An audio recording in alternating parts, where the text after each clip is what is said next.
James Jordan once said of his son Michael, in a quote from an ESPN 30 for 30 film, "Jordan rides the bus. I didn't think he would amount to much. He didn't have any hand skills, no mechanical skills."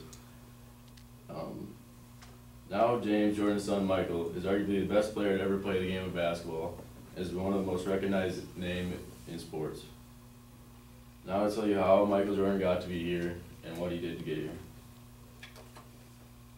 When he was young, he loved the game of basketball. He was always playing it, whether he was in the park, in the gym, or just by himself shooting hoops. He wasn't very big, he wasn't very fast, and he wasn't very strong, but he loved to play. Before his 10th grade year, he grew to be 6'3" tall. He was the best JV player. After JV ended, some players were asked to join the varsity. He didn't get asked to join, but he wanted to still be with the team, so he became a statistician. After this, he wanted to be just the best player at the park. He didn't think about joining the NBA or playing in college. Before his junior year, his coach knew he had something great in Michael, so he started picking him up 1 hour before school started every day. He would work on his game and work on his skills to get him stronger and faster. That year, he became the star of his high school team. The summer of his senior year, he attended an individual camp, which included some of the best players in the country. Michael was not even close to making this list. It was a 2-week camp, but his parents could only afford 1 week to send him there. After the first week, his coach called his parents and asked if Michael could stay another week. They said he didn't want him to because they couldn't afford it. After talking for a while, they figured out that if Michael washed the dishes for all the campers after every meal, he could stay and play the next week. After that last week of camp, he was now towards the top of the list of all the players in the country. After his senior year in high school, he joined North Carolina, where he went on a full-ride scholarship in 1982. That first year, he won the national championship and hit the game-winning shot and became the freshman player of the year in college. His next 2 years, he became college MVP, and after his senior season, he was drafted 3rd overall by the Bulls in 1984.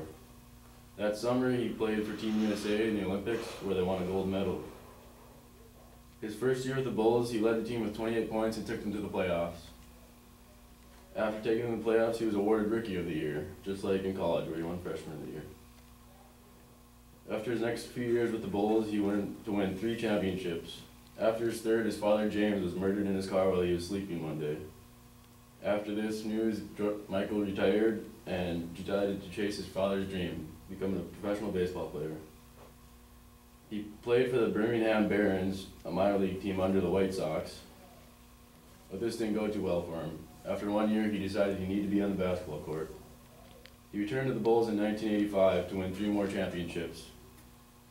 In 1998, he retired from the Bulls, but he wanted 1 more shot, so 3 years later, he joined the Washington Wizards for 2 years, before hanging up his jersey for good.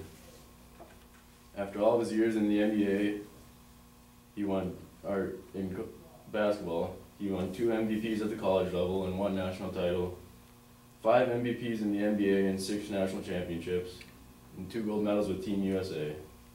The game may never see another player like Michael Jordan again. Phil Jackson said in an interview driven from within, "You can take a 6'6" guy who is attractive, muscular, articulate, a great jumper, and all the other ingredients that make up Michael, and you still need lightning to strike the mix to create what happened, a legend in Michael Jordan."